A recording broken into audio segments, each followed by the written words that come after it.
Faith. I'm Robert McMillan, and well, you already know who you are, so we'll just get right into it. We're dealing with the apex of the sixth day of creation, the creation of man, humanity, if you will. And the first thing we have to look at is, in what way was man's creation unique? And by the way, when I use the word man, I mean that in the sense of man and woman.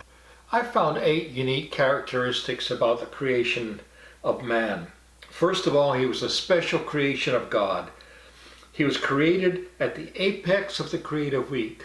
He wasn't part of the whole mess of putting animals and plants and bees and fish and birds and all around. He was formed lovingly and intimately. Now, if you look back at the other days of creation where living things, plants and animals were created, you realize that God created and placed them. He spoke everything into existence. Man was created one man and one woman. Realize that God created man by getting his hands dirty. He used the dirt, the dust of the earth, and he created man. Whereas in creating all other life forms, he spoke them into existence. So God was intimately involved in the creation of humanity.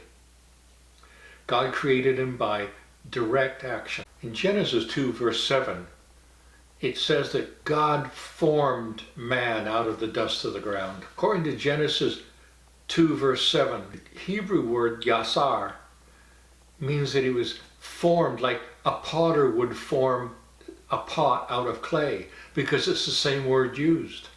He was created out of things that already existed. The first creation of God that wasn't created ex nihilo, or out of nothing.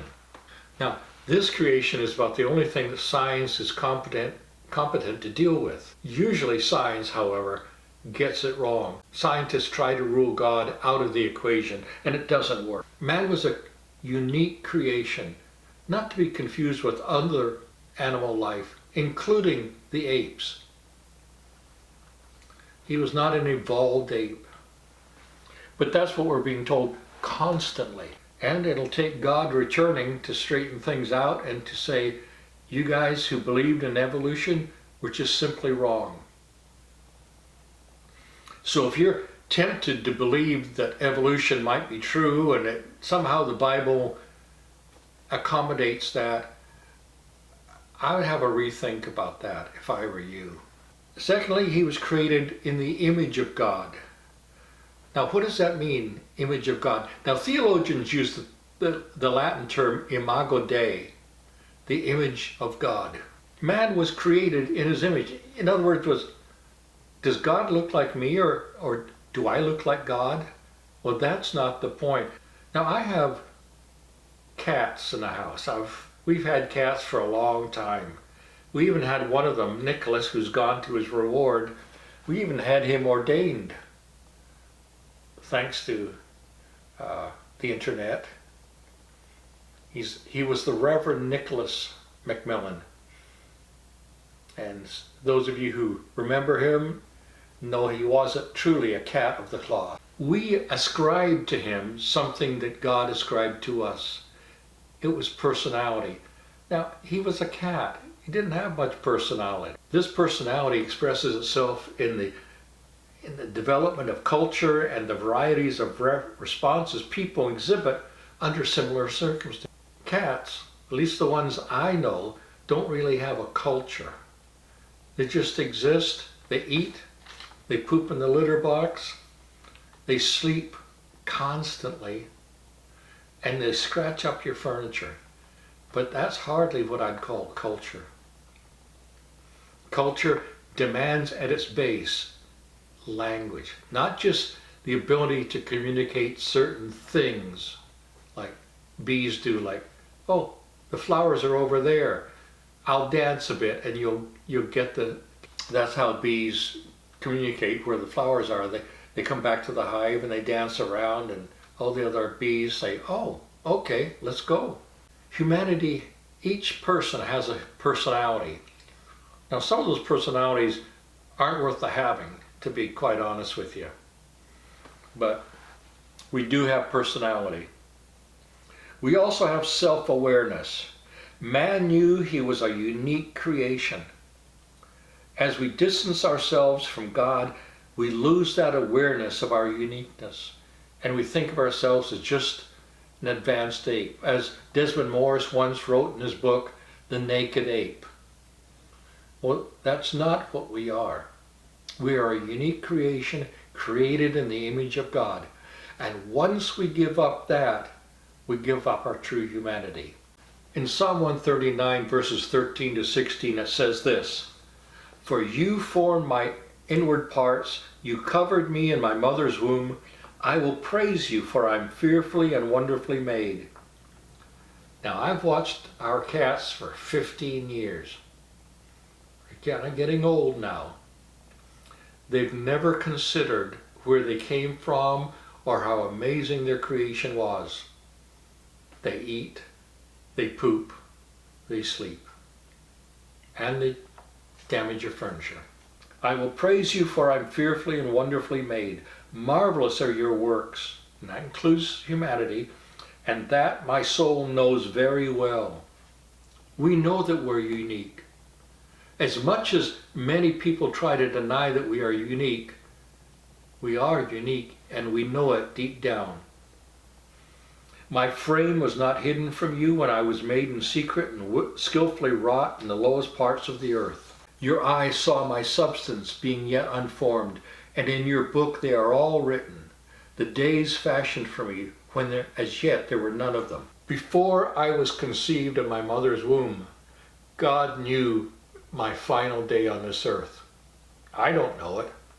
I have a feeling now that I'm in my mid-70s that it's closer than it was when I was in my mid-20s. We also have emotions. Animals have rudimentary emotions. They get grumpy, they get angry, they get vicious, they get cruel.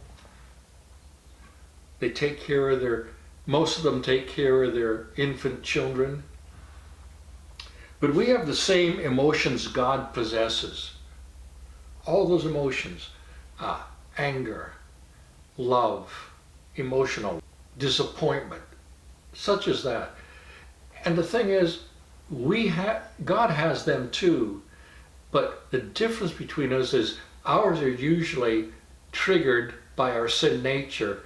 God's emotions are always righteous. We also have speech. We alone have the rational ability to speak. Now that doesn't mean that an animal can't send a little communication, but that's not speech. They don't talk about stuff. We speak about real things, and we speak abstractly about things that have no existence in themselves. We talk about tomorrow. Animals don't talk about tomorrow. Insects, for instance, bees, as I've mentioned before, bees communicate. They'll tell you where the flowers are. They'll talk among themselves and say, hey, let's go sting a human. We also have decision-making ability. We don't run on instinct. Animals run on instinct. We don't respond to our environment through instinct, but through rational evaluations and conscious decisions. And we can reevaluate those decisions. And as we're thinking about the decisions we're making day by day, we can change those decisions. We can consider how we're thinking about those decisions. Animals don't do that. Man was also created to be creative, and that makes sense because we are created by a creator, and we have some of his image in us. I remember when I was busy flunking out of UCLA in 1964, 65, a long time ago, but you could still flunk then. I had an art professor, believe it or not, I took a course in art. It was a required course, and she said that man requires art, and she kept putting on her blackboard M-R-A. Man requires art. And even at the time as a non-Christian, but as somebody who grew up in a church, I realized I don't think that's right. Man doesn't require art. Man is artistic because he's created in the image of God, and that's where she got it wrong. Why do we create art? Why do we create music? Why does man want to leave his creative imprint on his culture and on his environment? Because we're created in the image of God. Man is a creator. Also, he was created to bring and sustain order on the earth. And that was the first instruction to man in Genesis 1:28. Said, then God blessed them, the man and the woman, and God said to them, be fruitful and multiply, fill the earth and subdue it. Have dominion. Remember we talked earlier at an earlier video about dominion havers. That's who we are, dominion havers. We are vice regents with God. We have dominion over the fish of the sea, over the birds of the air, and over every living thing that moves on the earth. As man departs further from God, chaos more and more reigns because we are giving up our responsibilities. And we're leaving it to people who are ecologically minded but don't know why they are. And they're making all the worst mistakes. The more we legislate order, social, economic, moral, environmental, the more it eludes us. It reminds me of that Paul Simon song. You know, the closer our destination, the more it keeps sliding away. And that's what's happening now. Everything sliding away. Also, man was created as a free moral agent. We can make free moral agency even within the absolute sovereignty of God. Now, I've done videos on this and I've written papers on it, and one of these days I'll get it all out and put it on the web for you. But we have, within the limits of our being, free moral agency. We can choose right or wrong, good or evil. We're not automatons. Man was given the responsibility to act morally and the freedom to act morally. Sadly, because of the fall, we don't do that. He was also created as a spiritual being. And deep down in our heart, we understand that. Ecclesiastes 3:11 has a key verse that we need to remember. Ecclesiastes 3:11, he has made everything beautiful in its time. Also, he has put eternity in their hearts. Whose hearts? Our hearts. Except that no one can find out the work that God does from beginning to end. We don't know it all, but we know we were created uniquely. We were created to have a spiritual condition. We were also created to have fellowship with God.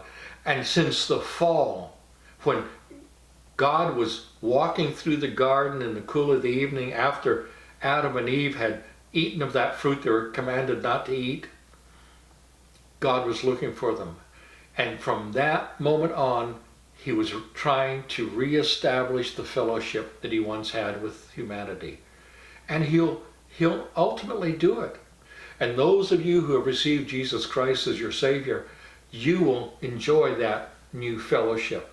That's his ultimate goal for us. Also, man was created to have dominion over all the earth. As I said before in Genesis 1:26, that will be established as well. Next, I will look at the reason why man was created. But right now, we're just going to stop with that.